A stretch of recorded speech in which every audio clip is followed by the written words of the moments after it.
I want to understand what it is that you're discombobulated by. It's 11:38. Kellie is in Hilperton. Kellie, what would you like to say? Well, I just wondered, a couple of things you just said there about lives as a girl or as a boy, and I'm just wondering what those terms even mean. Because for me, there's gender, which is the role that which are foisted upon us, depending on what sex we're born, and then there's sex. And sex is immutable. It doesn't change. No matter what you do, you still have XX or XY chromosomes, and you have anomalies in between where people have certain conditions which makes them intersex. So lives as a girl, what does that even mean, James? Well, in the context of the sort of stories that we're discussing, it means that they are children who want to feel happier and more comfortable doing all the things that tradition tells us girls do. It's really, I think, about challenging what is a mere tradition, like pink and blue, and toys and games, and experiences that we see as being essentially masculine, like playing cowboys and Indians or soldiers, and essentially feminine, like playing dolls and hospitals. The idea is that every child should be free to do both. And at the moment, if you feel passionately that you want to do all of the things that are traditionally associated with the other gender, life is really, really tough. And this mission, it seems to me, is designed to make life easier for those children. And I can't understand how we've ended up in a place where people get cross about trying to make life easier for troubled children.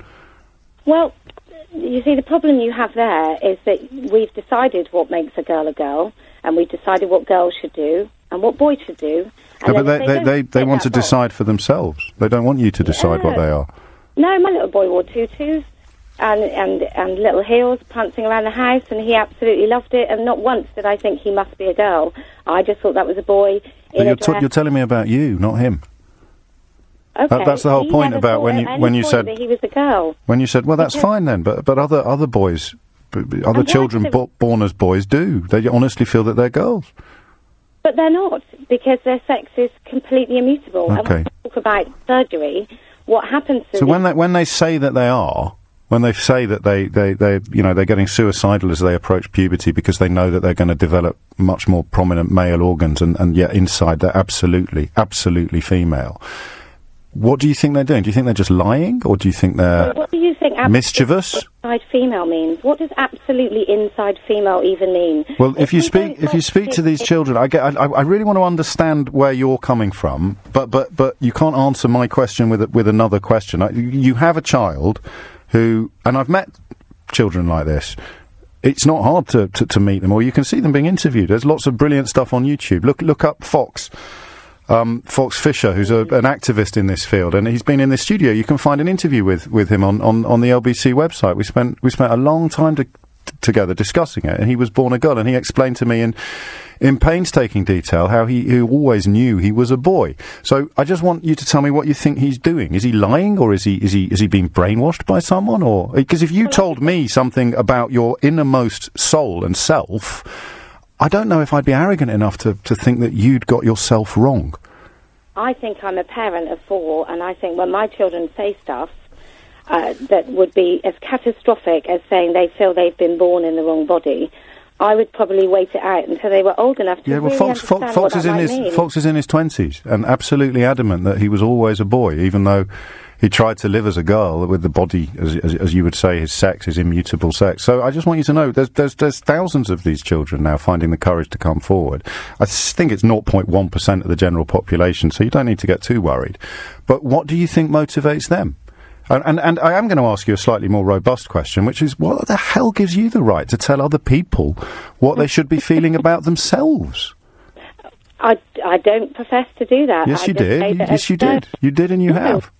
The journey that you go on if you decide that your child is trans is you then go to puberty. It's not a question of you deciding whether your child is trans. It's a question of you believing your child. And what I want you to tell me is these people who you think are somehow, I don't know, what do you think they are? Do you think they're being dishonest, or do you think they're being misled, or do you think... just talk to me about the people, the adults, who used to be children, like all adults did, who are absolutely adamant and completely compelling in their explanation of having been trapped in the wrong sex as a child and having felt utterly out of kilter with the world around them, having felt suicidal because they knew that they were going to develop the wrong sexual organs. What do you think they're doing if they're not telling the truth, Kellie? Well, I think it's a slight social contagion. I think if you think it's contagious? I think it's a slight social contagion. Which right, well, let's just unpick what you mean by that. You think you can catch it?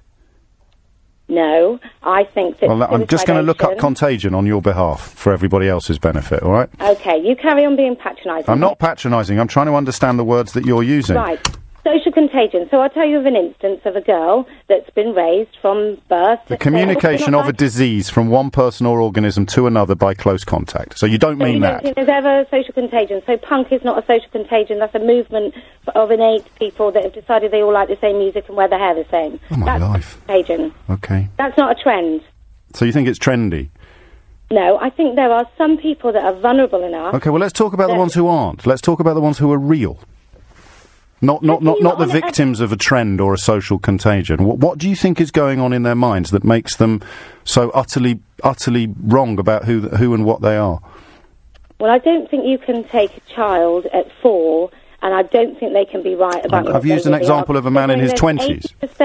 There's 80% of children that say they are gender non-conforming, that say they're the opposite sex, actually grow out of it. Which is fine, but I'm not talking about them. I'm talking about the man. I know, I've referred you to the interview we did in his 20s, very impressive young man, explained to me that he spent his entire life feeling as if he was trapped in the wrong gender, and I just want you to tell him, through me, what he's got wrong about himself. And then I want you to... Go on. Maybe he hasn't got it wrong. Maybe there are... So why does it bother you, then? ...of profound gender dysphoria. But that's a medical thing. So why does it bother you, then? Why does it bother me, that people transition? Yeah.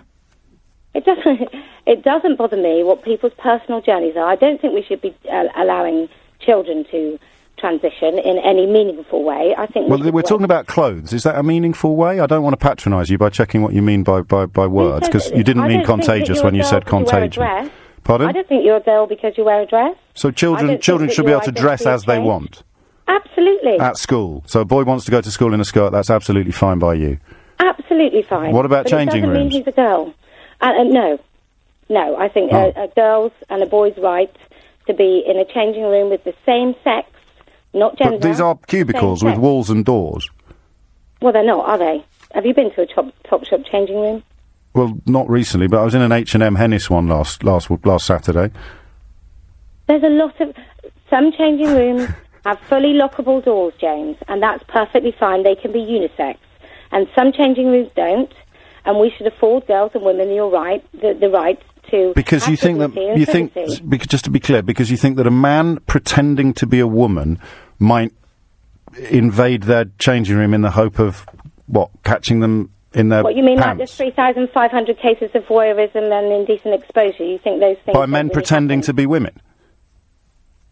Christopher Hambrook in Canada pretended to be a woman. Okay, it's clearly a field of expertise. It's clearly a field of expertise for you. So there's one chap in Canada who pretended to be a woman in order to spy on women. Why are there separate changing rooms by sex? Well, there are separate changing rooms not by sex as well, and the reason is, I suppose, that people feel more comfortable that way because we're back to tradition again. Would you feel uncomfortable getting changed in the room next to me? If it was curtains, which, let's face it, they never draw properly. Well, you would, I think. you would if you felt like you do. So why would you feel uncomfortable getting changed in the room next to me? Or on the other side of a curtain from me? Well, because you're a man. But what do you think I'm going to do? We have separate changing rooms. But why would you feel uncomfortable getting changed on let's just talk about this. This is helpful. You're on the other side of the curtain from me. What are you worried I might do? Well, you're a man. So the same as the risk factor is the same for any man. Plus, I respect my own privacy. Well, I'm respecting your privacy. That's why the curtains are drawn. So what are you worried about? The curtains never close completely, James. Oh, with respect, Kellie, if I was as paranoid about this as you are, I'd probably hold it shut while trying to undress with one hand. So what are you... Okay, well then explain to me the rational fear you have of what I might do if I was changing my jeans on the other side of a door or a curtain from you. Well, specifically you, I probably wouldn't think you would do anything. But are all other men then, or just most, or how would you know that not all other men. Let's not frame this as some sort of raging rampant. You did a minute ago say, but you're. I think your exact words were, "You're a man," and that was the reason why you wouldn't want to do it. So you've already done that, but you can retract that. Now talk me through how you'd tell the ones who are dodgy, the ones that are pretending to be women are real. Go on. 80,000. There are more men in prisons in this country for sexual assault than the entire population of women. Do you think that's because all men are completely trustworthy? I don't know how many of them were pretending to be women when they committed their crimes. And also, surely you're at risk of that every time every time you're out in public, you're at risk of sexual assault. More sexual assaults take place at work than almost anywhere else, or in a nightclub, or in all sorts of environments. I mean, so you want some sort of So you want some sort of kind of Islamist segregation in place because men can't be trusted. I'm a right-wing fascist, religious nut. Okay, well, that was the conclusion I was arriving at, but I'm glad that we can part in agreement. James O'Brien on LBC. 11:53 is the time.